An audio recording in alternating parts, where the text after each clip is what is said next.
Hello everyone, welcome back to literature people. First time हो तो welcome. मैं मधु पांडे। आज हम लोग कैंटरबरी टेल्स की ही नई वीडियो है। कैंटरबरी सीरीज चल रही है, आज उसका नया वीडियो है the man of law's tell.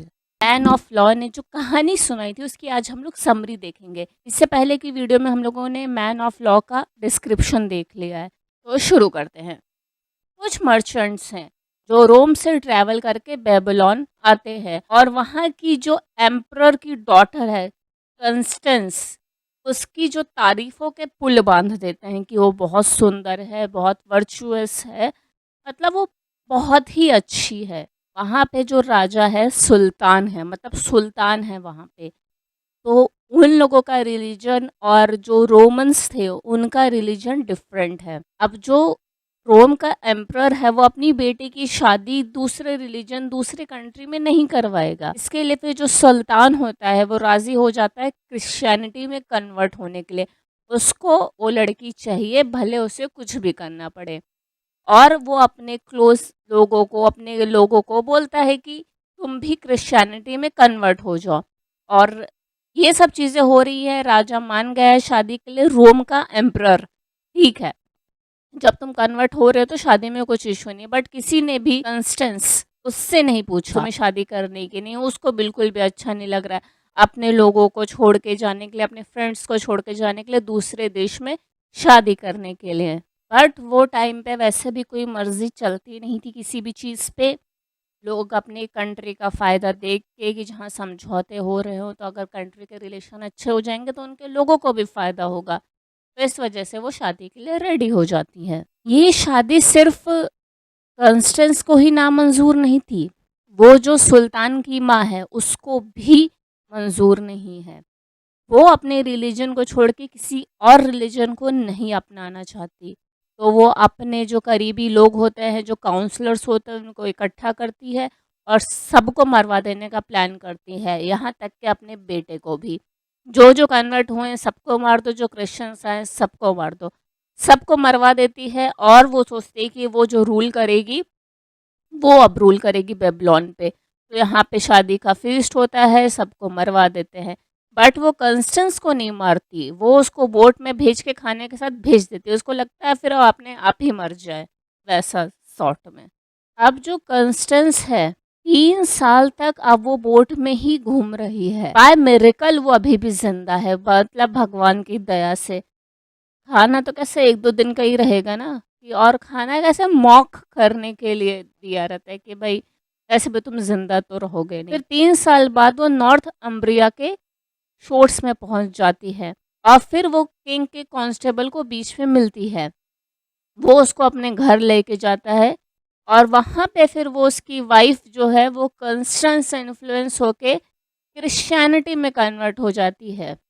और वहाँ पे जो एक नाइट होता है उसको वो लड़की कंस्टेंस पसंद आ जाती है।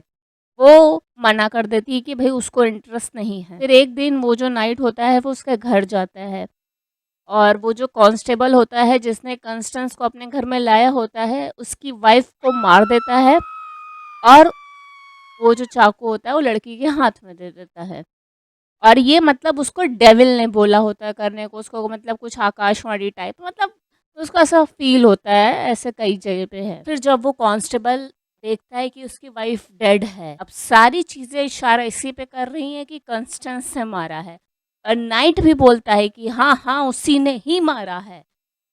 फिर ये लोगों को जो होता है राजा आलाह के पास लेके जाते हैं और जब उसको बताते हैं ये सब, तो फिर जो होता है वो जो नाइट होता है वो गॉसिपल होता है, मतलब पवित्र चीज़ों पे स्वेर करने लगता है कि भाई उसने ही मारा है।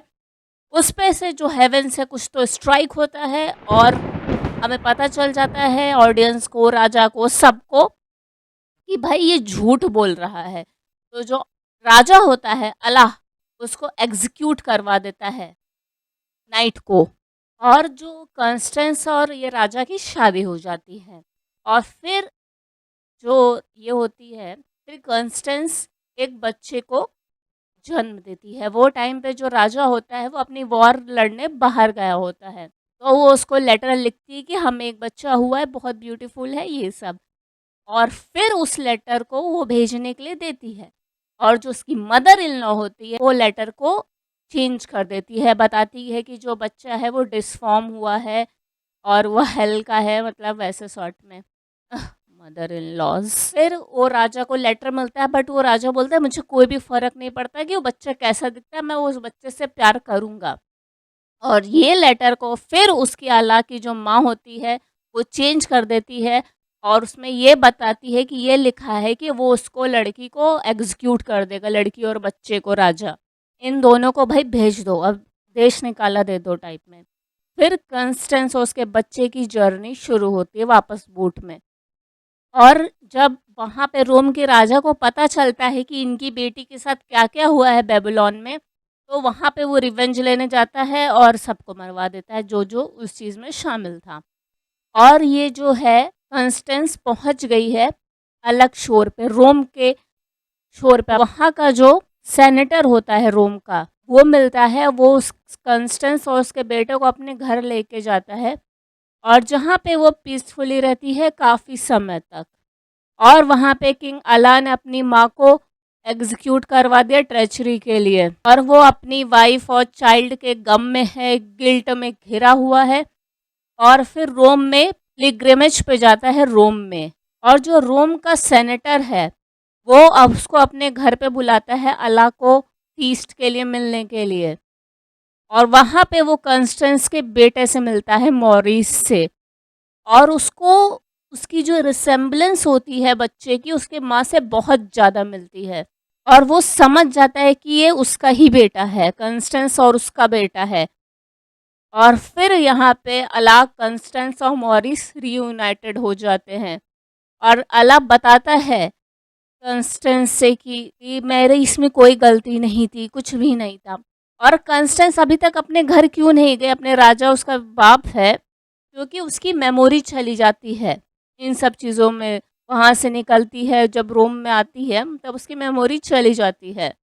यहाँ पे उसके बाद में जो कंस्टेंस होती है वो अपने फादर से भी रियूनाइट हो जाती है और फिर ये लोग नॉर्थम्ब्रिया आ जाते हैं, तीनों लोग अपने घर। थोड़े समय बाद अला मर जाता है, कंस्टेंस रोम आ जाती है जहाँ पे वो फिर रहती है। अब इसकी थीम क्या है? Suffering, principle, fate, good versus evil, cross culture.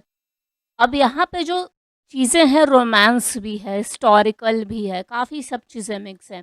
कंस्टेंस को कितनी भी समस्या हो गई बट उसने अपना रिलीजन नहीं छोड़ा। उसने भगवान पे अपना भरोसा बनाए रखा, मतलब गॉड पे, और इस वजह से इसकी लाइफ कहीं न कहीं मुश्किलों से निकलती रही। हमारा फेथ, हम किसी भी चीज़ में माने, स्ट्रॉन्ग होना ज़रूरी है, ये चीज़ बताता है। और वुमेन के बारे में बताता है, फेमिनिज़्म के बारे में भी बताता है।